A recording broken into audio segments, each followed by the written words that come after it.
Good afternoon and welcome to another episode of DKW, a programme where we discuss some of the most pressing issues affecting women today. Now, most things in life come with a manual. Your watch, your face cream, your blender, your toaster. But something in life that doesn't come with a manual is children. On today's show, Parenthood, Where's the Manual? We're going to be discussing the challenges affecting parenthood. Let's take a look at what's coming up. Next, we're going to find out our parenting strategies.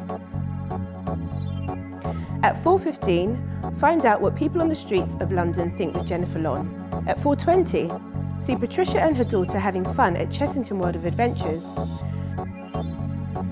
And later, we'll be discussing why children don't come with a manual with our parent panel. Well, obviously, I'm not discussing today's subject alone. I have with me the vivacious Verena and the kindly Kim. Hi, Melissa. Hi, ladies. How are you feeling today? Vivacious. You know, outside it is so lovely, lovely sunshine outside, so I feel alert and alive. Oh, good. So you'll be ready to answer my questions then? Yeah, of course. Well, actually, I'd like to know from you, do you think that parents should have strategies or just use their instincts? It's a difficult one, isn't it, Kim? I think, for me, instincts is always best. I think a mixture of both, because sometimes when you come across a certain situation, you're not going to know how to deal with it straight away, but if you have an idea in your head how to deal with it, a strategy, it could help. But I would go with instinct most of the time. Okay. Yeah. Well, obviously I'm not a parent yet, but I think sometimes it can be difficult when you're in a partnership and you're new to parenting. Sometimes you find that it's only when you've had children that you realise that you've got nothing in common in terms of bringing up your children. So sometimes it is good, I would say it is good to have like a sort of guidelines or rules so that you're both kind of unanimous when it comes to making certain decisions. Yeah. You know, you've got the sort of same strategy because you've put something in place beforehand. Yeah.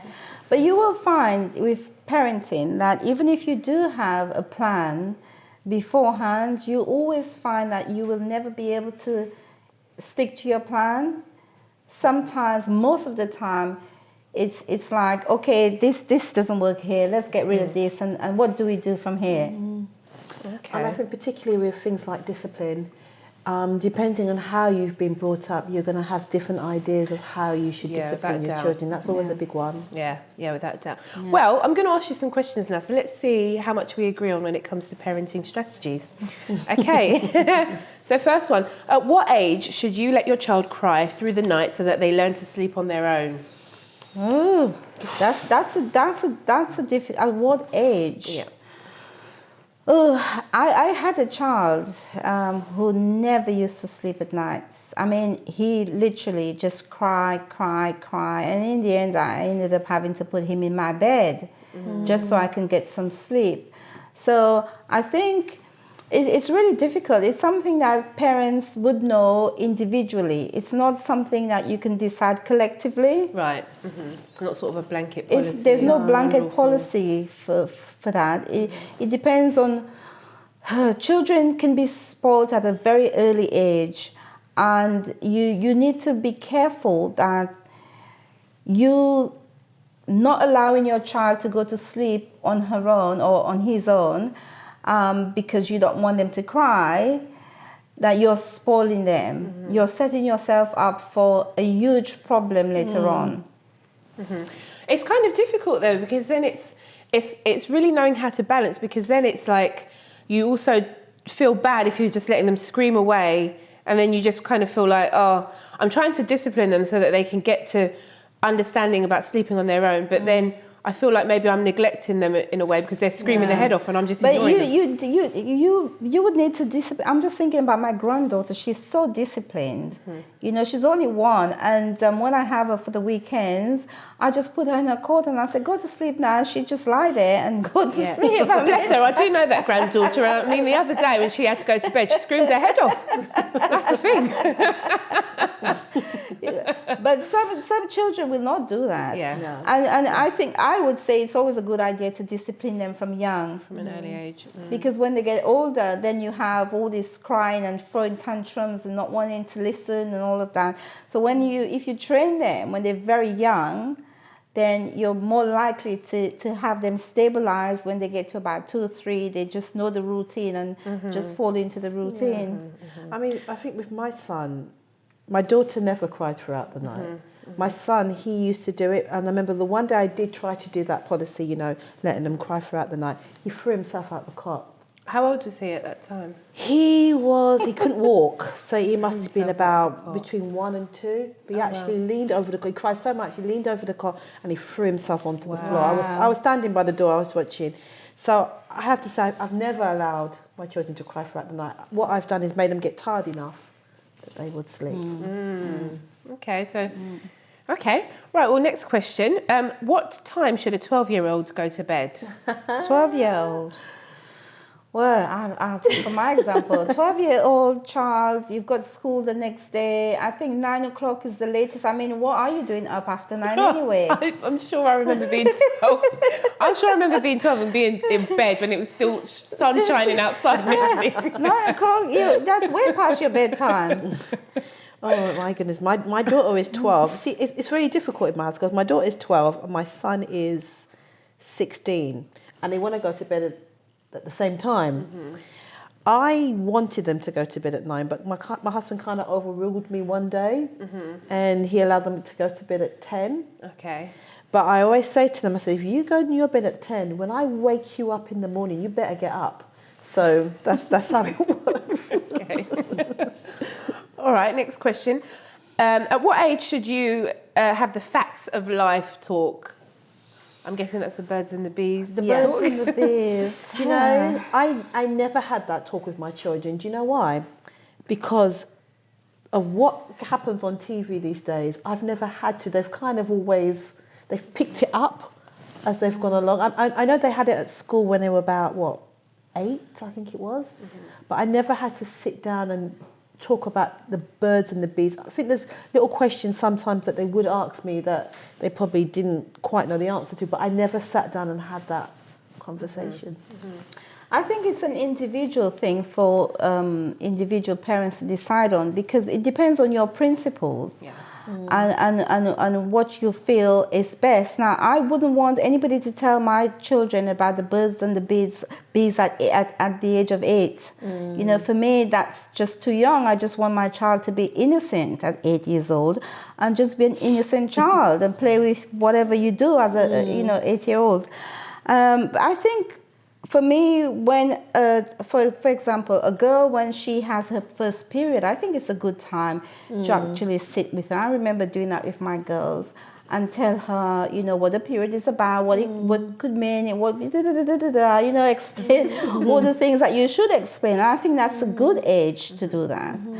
But I would feel very uncomfortable if I had to sit with my 8-year-old and take her through, sexual diseases, all these things. It's all a bit deep. The deep stuff. For 8-year-old. So but they pick up so much. They do. On TV and what friends are saying. You can't keep them completely innocent. But now, anymore. Kim, the choice has been taken away from parents now. You don't really have a choice. I mean, in my day, I had the choice. I decided when I felt comfortable about taking my kids through the facts of life. That was a decision that I made, but now they're actually taught at school, aren't they? Yes. They are, yeah. Okay, one last question for you. What would you do if you found out that your child had lied to you? In general?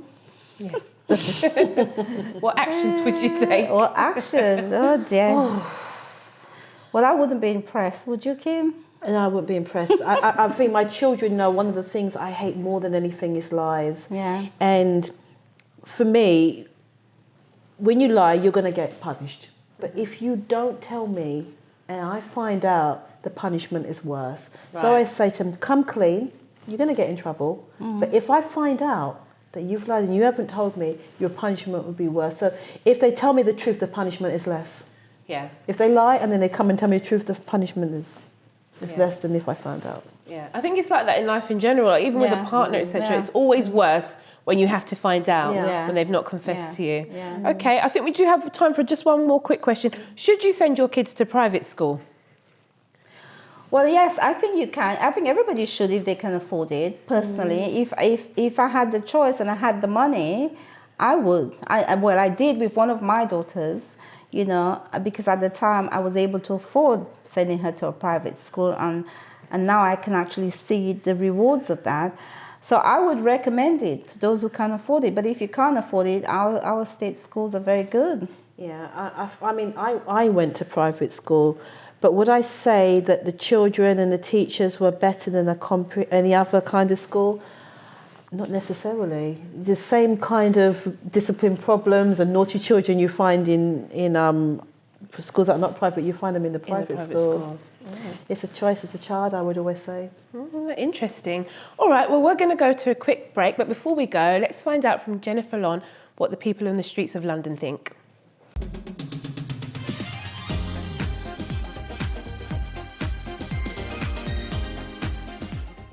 What do you think's more important, strategy or instinct? Instinct, I would say. We all got about routine and strategies and manuals and stuff, but I think at the end of the day, it's instinct. You instantly know what your baby wants, or what you want, or how you want it. So no manual and no book can prepare you for that. I would say instinct. Instinct, definitely. That's how I do it, and might not be always right, but that's how I do it, yeah. The only thing that I would say, and this is for mums and dads, consistency is really important, because if you give your child mixed messages, that's a really bad thing. I think both. I think the golden middle is the best one. Just to be in the middle of these two things. My husband's a paediatrician himself, so both of us, we've got the experience of having the medical knowledge and our background there, but I think when it comes down to parenting, instinct definitely is most important, yeah. Some people's instincts aren't always to be trusted, but strategy, I guess, is tried and tested method, so people have some kind of guidelines to go along with, but you know, every child is different, every parent is different, so definitely a mixture of the two. What's the best piece of parenting advice that you've been given? I think it's, you know, just being with your child, the closeness. I don't really think everyone's advice is really different. I don't think there's been anything that's been tailored to say, you know, do this, do that. Everyone will give you 2 pence piece worth and say you need to do it. But again, it's down to what you've just said about your instinct. I think that's it really. I don't think there is anything that I can really say that there was advice that I followed to say that yes, this has worked with that. I think once you become a mum, it all just, you know, reading all those books and things, it just goes out the window, and it just is about you just knowing your child, bonding with your child and being there with your child. So yeah. Actually, the same thing from my mum. She just said you have to feel it, it has to feel right, it has to be yes, just feel right for you rather than following anything, as my friend said, you know, any kind of books. And because it's personalities, isn't it, for the children, for the parents, you just have to feel that and go with that. I think just follow your instincts, so get to know your baby. It's you as a mother know best, and I think you doubt yourself at the start, you don't know what to do and how to do it, but when you actually, have a good look into yourself, then that's when it actually works out at the end.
Welcome back, and on today's show we are asking Parenthood, where's the manual? Now, one of the rules of Parenthood seems to be to enjoy as much time as possible with your children. Patricia took her daughter to Chessington World of Adventures. Let's take a look at how they got on.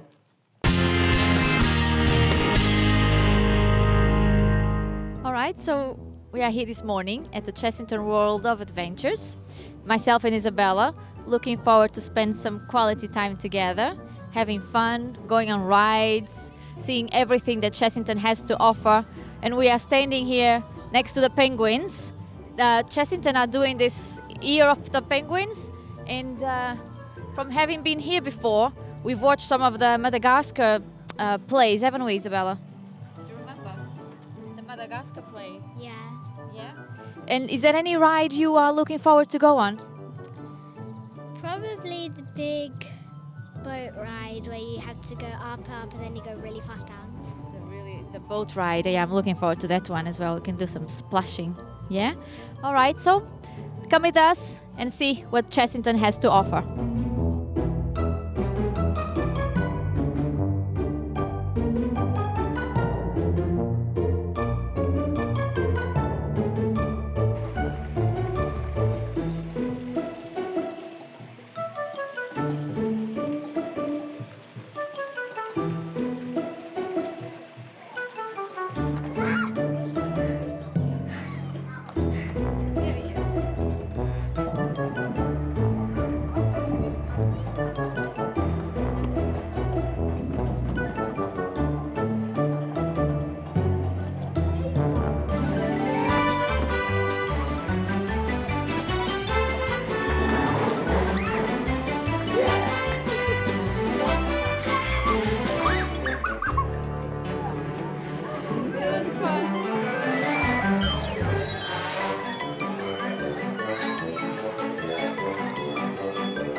Good afternoon, Marianne. Tell us a little bit about what you do here in the park.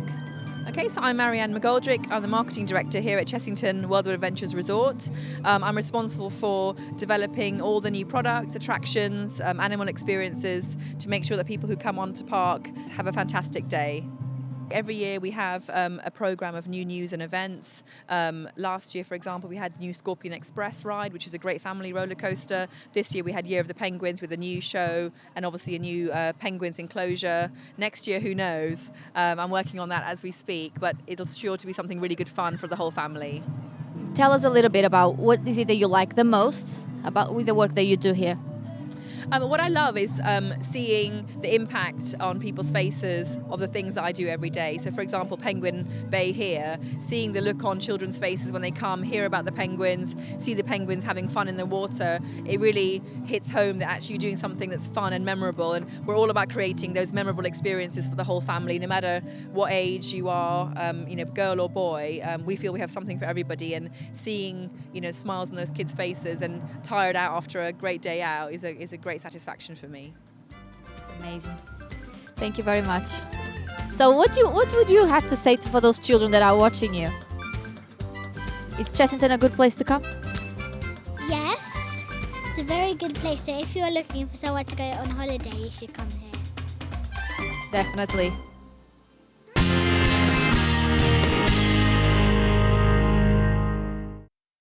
Well, that looked like heaps of fun, didn't it? Yeah, it did. I'm sure they both enjoyed that, Isabella and Patricia as well. Okay, well, we are joined by a lovely panel of parents. Welcome, ladies. Hi. So we'd like to ask you some questions and get your tips and advice as parents, okay? So if we could just start off by you introducing yourselves, telling us your names. Hi, I'm Alison. Hi, I'm Kate. Hi, I'm Debbie. Hi, I'm Ollie. Hi, I'm another Kate. Welcome, ladies. So let's kick off with some questions. Yes. Did you ever watch Super Nanny?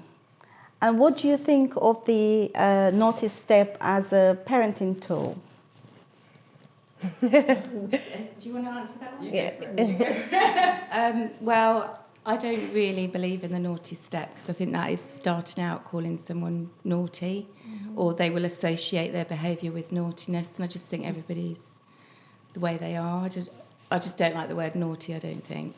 Okay. Would you like to elaborate on that? Yeah, I think if you call a child naughty, you've already given them a title, and they'll be known by that. Also, if you have that as your only method, what's going to happen when you're at your mother-in-law's, when you're on holiday? When are you going to use the naughty step then? Okay, yeah. I kind of find with the naughty step, I have 2 autistic daughters, and for them, a treat is to be left on your own for a while. So personally, for autistic families, the naughty step really work out. That could work. A bag of sweets. But I don't really agree with it, because I think sometimes as adults, whether your children are autistic or not, we kind of expect them to be angelic at all times. I mean, when mum loses her rag, is there a naughty step for her? You know, or is that just, you know, the monthlies? You know, I don't understand why as children we have to label their behaviour, when adults we're not really perfect all the time ourselves, are we? Could I just ask then, like, what, from your own experiences, what kind of things have you put in place, or would you put in place for, naughty behaviour or bad behaviour? Well, as a mother of 5 and also having 5 grandchildren, the things that I actually have taught my children... You don't look old enough to be a grandmother. I had to just get that in there. But yeah, sorry. Is to basically reflect on what they've done. So normally with my children, I've asked them to go over what they've done and whether they've understood why they're having this punishment. So the punishment typically would be that they would have to take out time in their room by themselves. And for me, that basically worked. Me not being around them, not spending time with me, was an issue for them, because I'm a parent that's always with my children, always interactive. And so when I would tell them that they would be taken away from that and taking time out to think about what they've done, that was good enough. They know that they've done something wrong. Yeah. Okay. Can I just follow on from that? Now, a question to all you ladies also. Do you set rules for your children, and do these rules actually work? When you say rules, what do you mean? Rules for behaviour. Yeah, I think that most parents do set rules for behaviour. I've told my children what I expect of them, and if they don't basically abide by that, then there's consequences to pay. So it's I just don't really call it rules. I just expectations. Yeah. Right. Yeah. Yeah, I'm the same, really. I didn't have rules with my children, but they're 18 and 13 now, and they're really great. So, I mean, it did have rules, but not really... Well, my children say I'm quite strict. But rules, that's a different thing, isn't it? Yeah, I don't know, really. Okay. Well, in my house, it's just a right or a wrong rather than rules. And I think generally I just bring them up to sort of like know whether it's right or wrong. But how do, it's interesting because I'm listening to all of you, but how do you actually discipline your children?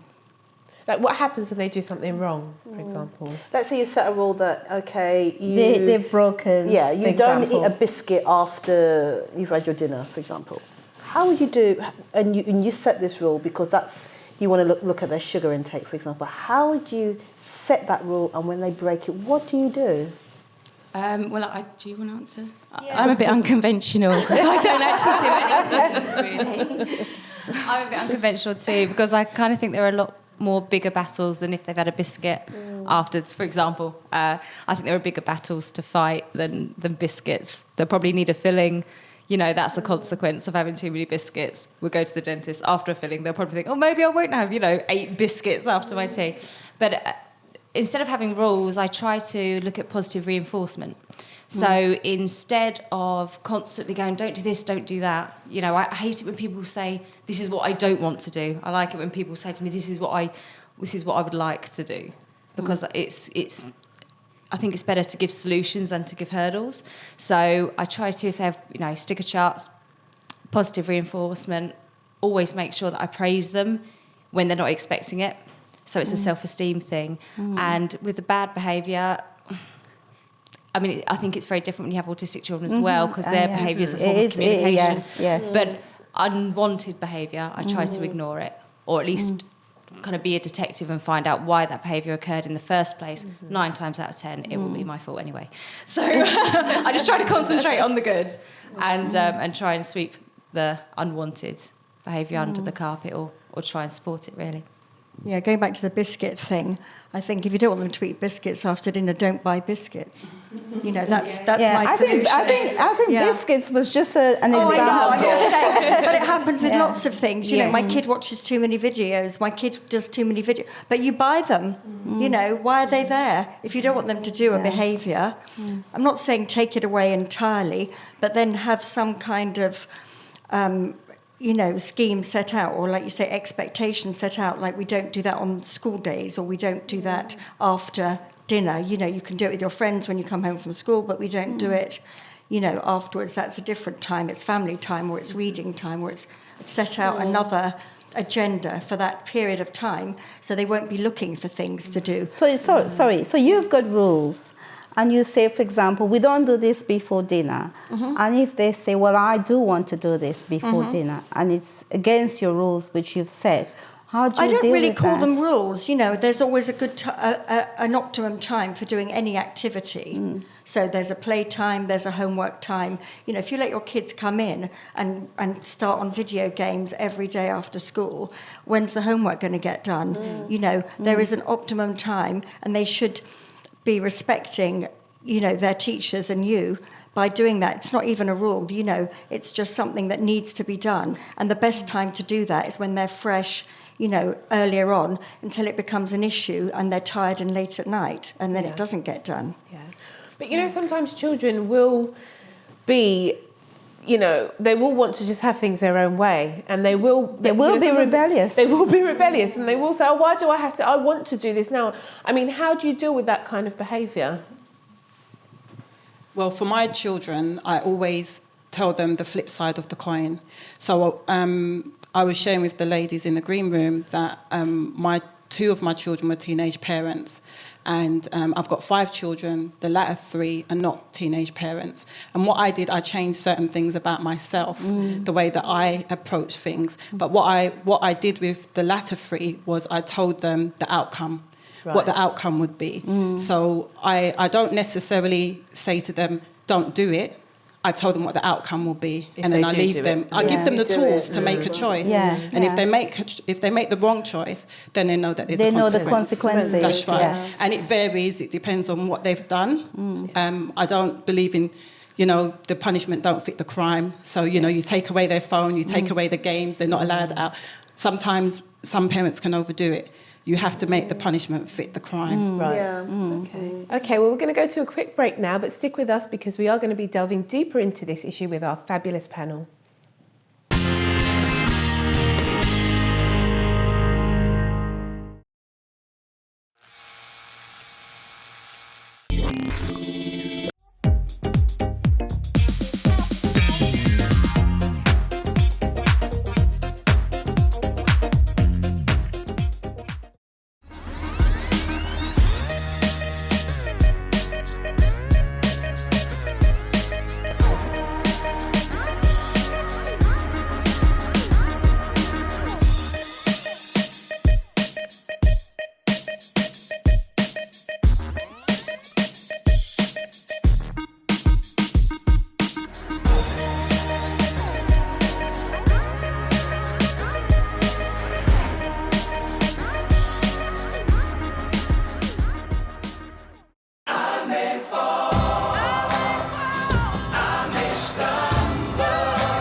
Welcome back, and joining us we have a fabulous panel of mums, and we've been discussing why children do not come with a manual.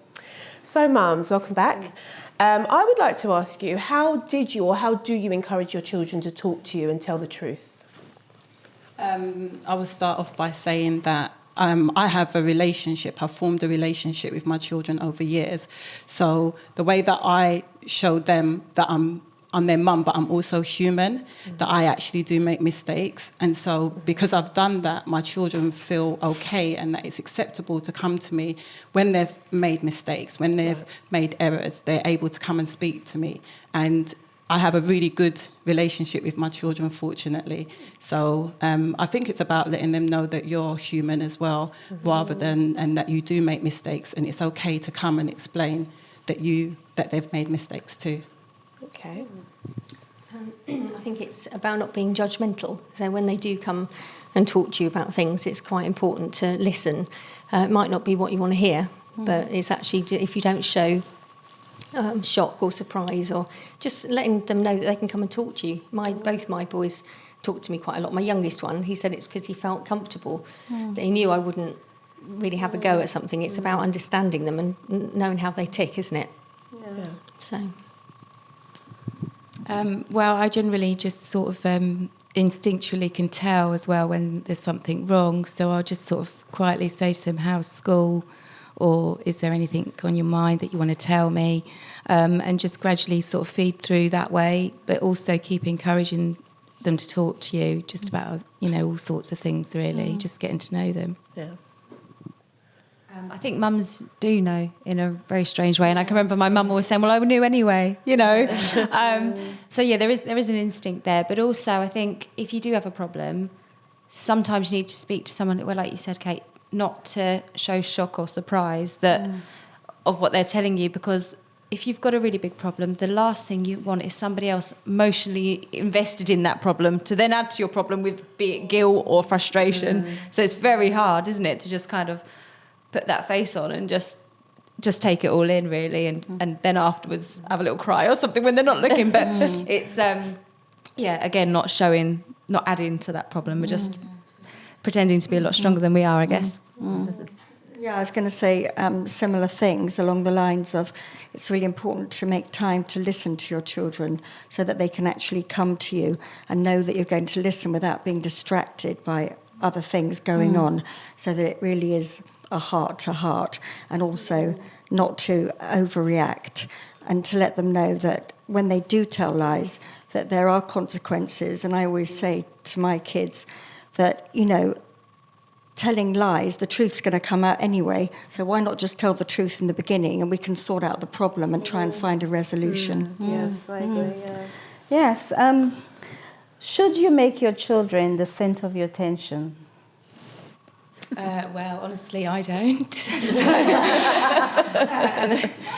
let's come back in 10 years and see how they've got on. So, I don't know if it's a different... You just don't know, do you? There is no manual. There's no right or wrong way of doing it. I'm sure there's going to be problems that I could have changed or done things differently. So I'm just not tried and tested, and hope for the best, really. I must admit, I am very, very blinkered on my children, as many mums are. But yeah, there does come a point where you think to yourself, oh, okay, well, I might have actually lost a bit of my own identity here, because you do become so focused. Yes. And I mean, my eldest daughter's nearly 17 now, and I can kind of fully admit to myself there has been times where I've completely lost my identity and everything has become very hyper-focused on them. So I now see it as a kind of a recharging thing. If I take time out, I'm not going to feel guilty about it, because I think it's also educational for them, especially if you're maybe stereotypical, but raising a single mum raising girls, you have to show them that you can stand your own, because that's also a way of teaching them, isn't it? Yes. So that's the way I stop feeling guilty about it. I just go, it's actually still parenting, I have to say, I do spend a lot of time and effort on my kids, but that's because they're my kids and they're the only ones I've got, and the time does go very fast, and if you don't make the most of it, you're going to regret it afterwards, that you didn't do this or that, and there's going to be plenty of time for yourself. It doesn't mean I don't have time for myself. I'm here now, you know. Yeah. But generally, you know, I enjoy spending quality time with them. And also I think it's very important to have memories or to do special things that are just with you, you know, so they're going to really appreciate you and miss you. My children are, well, they're two boys, as you know. They're not the centre of my world. I mean, they come first, as children do, but I think it's very important. I'm a single mum as well, and I do think it's very important to make sure that they do know that I do have a life as well. Although I do put everything on hold for them most of the time, but it's something I'm learning to do. Really, I think it is quite difficult. I think, but we just all do our best, I suppose. I mean, when you say centre of attention, does it mean very spoiled? You know, does it mean overindulged? Or does it mean just putting your all into your children? You know, it's quite a... I don't know. You know, you don't know. Like you say, come back in 10 years and we'll see. So. Well, ladies, I'd like to ask you, what is the difference between being an encouraging mother and a coach? That's quite a good question because I'm actually a coach. And I've found that it has helped me with the tools and the skills in order to help my children to achieve to their fullest potential. The difference is that it becomes quite regimented. It's like you need to do this now, you need to do this at this time, and you know it becomes a bit regimented. And for me, I've been able to get a good balance because my children don't tell me that I'm constantly lecturing them. And I felt like that as a child. I felt like, here goes another lecture. I think that the balance is necessary, and it comes through you realising that they are your children and that they're not, you know, there for you to coach them, but rather just to nurture them and to guide them. Okay. I've just always encouraged mine and just told them to do the best they can. That's all. That's my philosophy, really. So I haven't really been very pushy. I've just done, you know, tried to encourage them in whatever they've wanted to do, giving them opportunities, but not really push them, you know. It's me. Let's hear about your unconventional. Well, I suppose I just think everyone is born different. Yes. And therefore, I just want to be in my children's life. They know where I am when they need something. Encouraging them, obviously, is important, but also letting them make their own decisions. And then, obviously, mopping it up if it's the wrong one, because that's the only way they're going to learn, really. And I'm not going to be there forever, which is why, obviously, I don't centre, because I think they can then get an unhealthy attachment to you. And I'm a little bit kick them out and see... you know, how it all pans out, really. Yeah, I mean, one of my daughters does acting, and she loves it, and I used to do acting. So then it was always, oh, well, you're wanting her to do what you used to do. But luckily, she has two other sisters who hate acting. So it is genuinely who she is, rather than me socially constructing her into something that she isn't. And my other two daughters enjoy very, very different things. And I support them too, because, I mean, we spoke in the green room, actually, didn't we, that they are born who they are. You can only support what was already meant to happen, rather than go, oh, well, you know, why not try this? Why not try that? You should do this. You know, it's more about supporting them and who they already are, really. Yeah, I think I did coach my daughter a little bit when she was younger, but that's partly little bit like this lady who, you know, I wanted my daughter to have a musical career, and she does now, so I'm really, really happy for her. For my second one, there was no way he was going to listen to anybody about anything. He decided what he wanted to be when he was 3 years old. If he wants to do something, he does it. He's very creative. He's his own person. He's very independent. And, you know, I have to let him get on with it. You know, I do think, though, that generally children should be made to stick to things like all these activities and whatever, and that there are some children and parents out there who let their kids dictate, you know, when they want to go to certain activities, ballet, tennis, whatever, and when they want to drop it. You know, and I think there's a little bit too much of that as well. So I'd prefer to have the solid coaching, and at least you're seeing results, even if your child doesn't go into that field. You know, they'll know the discipline of it, rather than this dipping in and out of anything that's available because, you know, they change their mind. I was going to say, do you think parenting can be taught, or is it something that just comes naturally? I'd like to think it came naturally. I know people go to parenting classes. I think that's to make them maybe feel more secure, because I think nowadays we don't have the extended family or the, you know, the role models that maybe some communities or, you know, people used to have. But yeah, I think, you know, you can listen to as much advice as you like, but when it comes down to you and your situation and your children, nobody can tell you what is right for you. At the end of the day, I think you'll know that. You'll find that out for yourself. Fantastic. I think with the, you know, can you teach parenting? I've got 3 daughters, and they're all very, very different people. And if they had to come, I have a 17-year-old who doesn't have autism, a 13-year-old who's Asperger's, a 7-year-old daughter who's autistic. And I just think they've all had to be raised very, very differently. So if there was a manual, I would need, like, you know, the 2nd, 3rd and 5th edition, because that one wouldn't work for that one and that one. And, you know, you get an instruction to make a bit of furniture, but all the furniture's the same, you know, so you'd have to... I don't think there is any manual. You just have to learn. I thought by, you know, my 3rd daughter, I know everything there is to know. No, I'm still learning every day. Yeah. Interesting. Yeah, it's more like adapting rather than a manual. You know, you just adapt to whatever the situation is, and just hope for the best. That's what I'm doing. Yeah, no, that's right. It is just adapting and... Sorry, lost the thread. Yeah, sorry. Yeah, being flexible, I guess. Being flexible. All right, just a quick question before we go to a break. How can you keep your children safe yet still respect their privacy?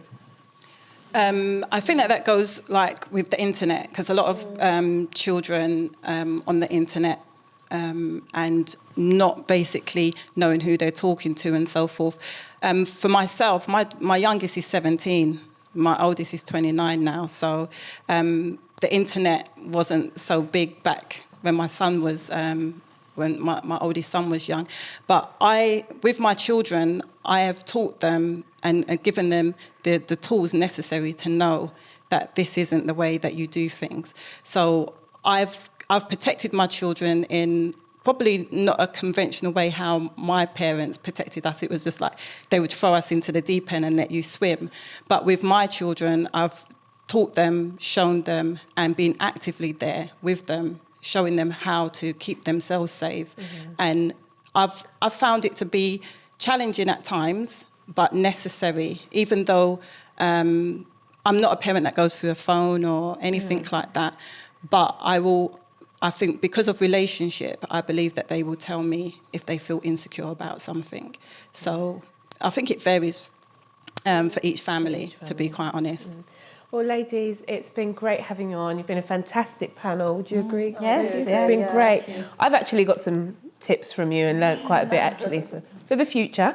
We're going to go to a quick break now, but do stay with us as we'll be back with more discussion on parenthood and why there's no manual.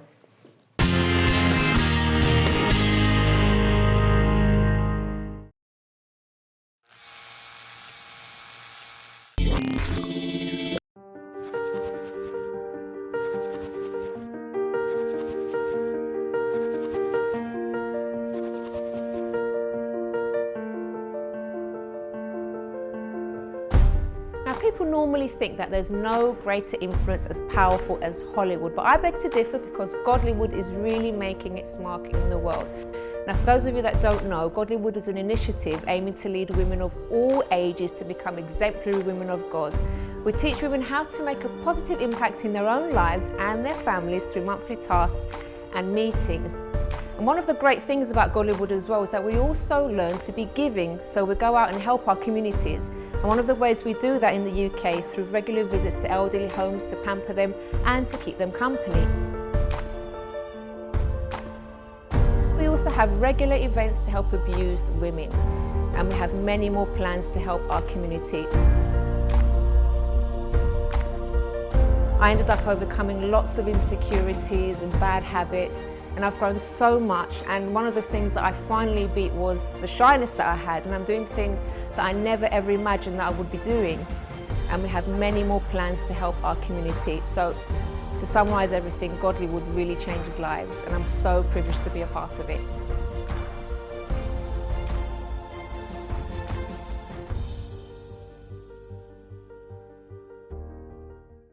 Welcome to your help centre, conveniently located right here in the heart of Finsbury Park. Open 7 days a week with 4 services daily, there's surely something for everyone. No matter what time of day, there will always be a spiritual advisor on hand, ready to speak to you. Call our 24-hour helpline, your place to open up any time of the day. No problem is too complex, so don't be dismayed. In fact, we have daily sessions that can tackle issues related to every area of your life from the inside out. If you're looking for uplifting advice, a listening ear, or maybe just a prayer to put your mind at ease, then feel free to come in. We also offer free childcare facilities during all of our meetings. We'll take care of them as if they were our very own. Or, for teens and youths, express your talents right here in our youth group, proudly one of the biggest youth groups in the UK. If you need our support, you will find it. From the training centre to support groups for single parents and the abused, free, confidential help is at hand. There's no appointment necessary, so you're welcome. And what's more, all the services we offer are all completely free. The advisors will give you practical, non-judgmental advice that will take the weight off your shoulders. Also, if you're looking for special gifts or an inspirational read, then why not visit our bookshops?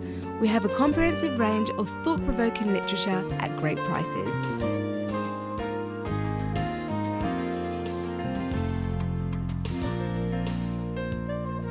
We work hard to provide for all of your needs from the inside out.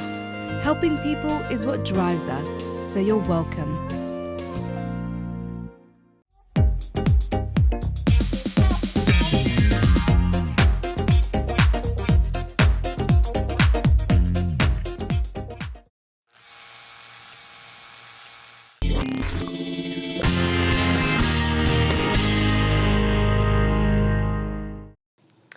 Welcome back, and on today's show, Parenthood, Where's the Manual?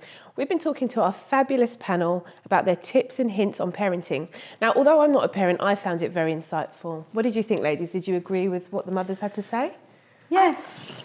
Okay, and that's the end of the show. I just find it interesting that everybody had their own different styles. And I think because people have different, and I think because your children are different, you have to adapt to a style that's going to suit your children. And I think that's something to note. Yeah, definitely. Yeah, it was interesting because they all had different styles, and there is no right or wrong way of doing things. It's knowing your child and adapting a particular style to suit your child. And you know what works best for your child. Yeah. Yeah, it's funny because I personally came here today with a conclusion in mind that I was going to say. And after hearing the parents and their different ways of parenting and why they do things differently, it made me think a lot different, you know, because it's so true that there isn't a one rule for all. You can't just kind of set a rule and expect that to work with every child, because every child is different. different. And if you've got different children, if you've got many children, for example, I had 5 children, and I think I had to adopt 5 different styles because each child is so different. You know, you've got to be, one particular child was very needy, so I needed to be there for that child. Another child was really very independent, so I knew how I needed to deal with that child. You know, so yes, you've got to. Do you find, because I get this with my children, that one will say, "Oh, but Mum, you didn't used to do that with me. When I did this, this is what happens." Yeah. Did you used to get that with your kids? Well, I still do actually. It's a real. I was going to say that because it makes it a really tough job because children will compare. Yeah. Because even I was speaking to a child the other day and she was complaining about her mum and saying, "Oh, but she doesn't deal with that. Like she doesn't do that with my sister." But obviously the two of them, their personalities are so different. That they compare. Oh, why are you behaving like that with her and not with me? Or why did you do that with her and you haven't done it with me? It's quite a difficult job. I think our job is so difficult we can actually run a whole country just by the experience of being a parent. Yeah, it's true. Because it is so difficult. Yeah. You know, you've got to be a diplomat. You've got to be a multitasker. You've got to be a financial analyst. Yes. I mean, you name it. You've got to be a disciplinarian. You've got to be a friend. You've got to be A exciting. motivator. You've got to be a coach, like we heard. You have to be a motivator. And I think also it's tough because as somebody who is not yet a mother, but obviously has been a child, you know, certain things that maybe your parents will say to you, either positive or negative, will stick with you throughout life. So you will always remember, oh, you know, I remember when my mum said that to me or when my dad said that to me, and it sticks with you. Yeah. But then your mum and dad is only a human being, and they will sometimes say something out of anger.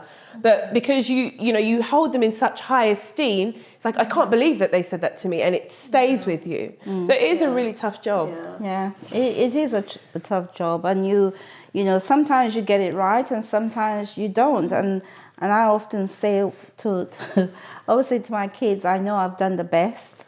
If you feel I haven't done the best, so be it. Well, ladies, sadly we're coming to the end of the show. But before we do finish, I'd like to hear your final thoughts. Well, like I said, parenting is a very difficult job.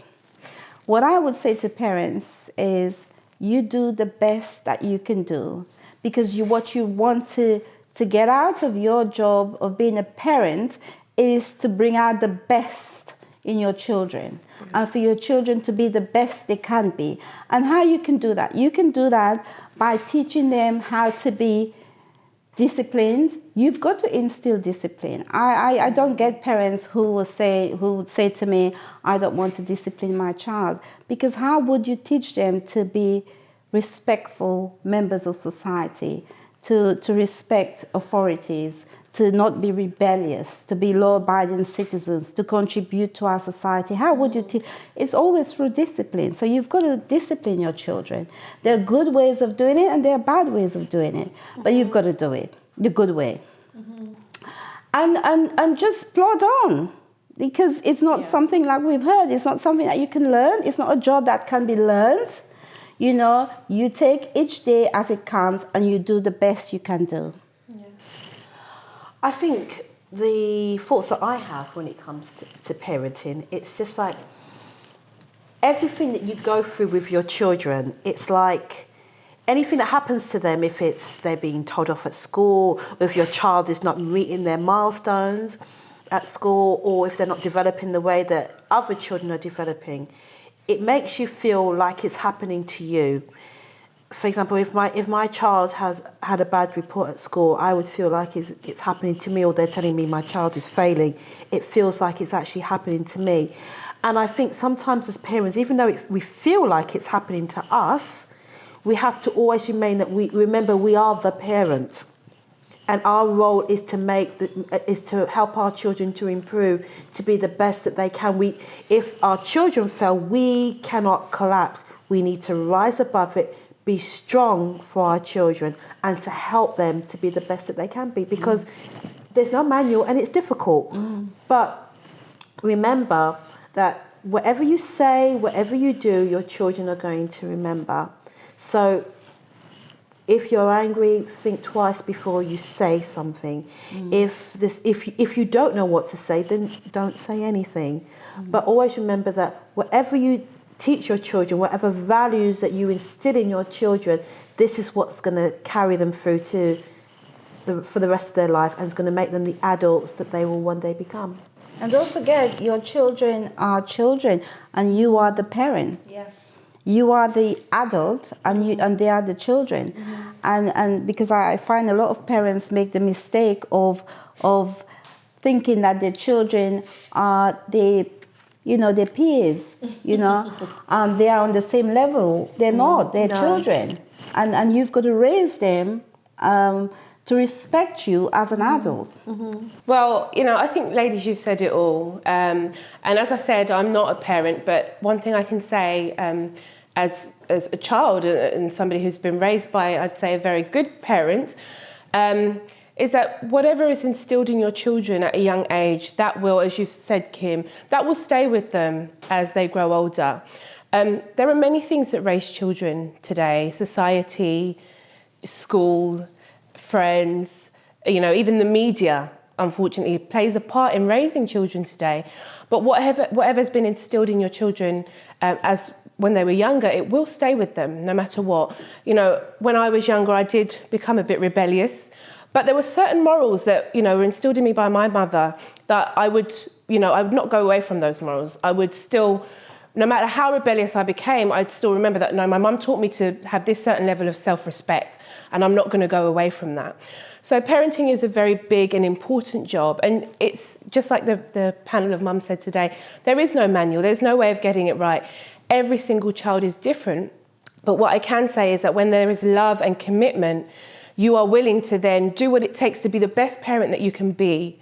I think the mistakes happen when we get, really dysfunctional people in society. A lot of the time it comes from parents who have brought children into the world and have not cared about the fact that they're bringing somebody else into the world and have not been committed to their job. That's just my personal opinion. And I think that's where things start to go wrong, and there is a lot of, dysfunctional behaviour there. But what I can personally say is that my parents were not perfect. They were not saints. They didn't get it completely right. But because there was love and there was commitment, all of the love and the commitment and the dedication overshadows everything else. And that is really important as a child. So as a parent, when you are loving and you are committed, that is the most important thing, because then you will learn as you go along. You will learn from your own mistakes. But when you're committed, you will keep going and you'll keep doing better. So let's be the change that we want to see. This has been a great show. I've certainly learnt a lot from you ladies, from the panel of mums, and hopefully I can be a great parent one day. If you have any comments or questions, please do email us at comments@dkw.me, and we'll see you next time.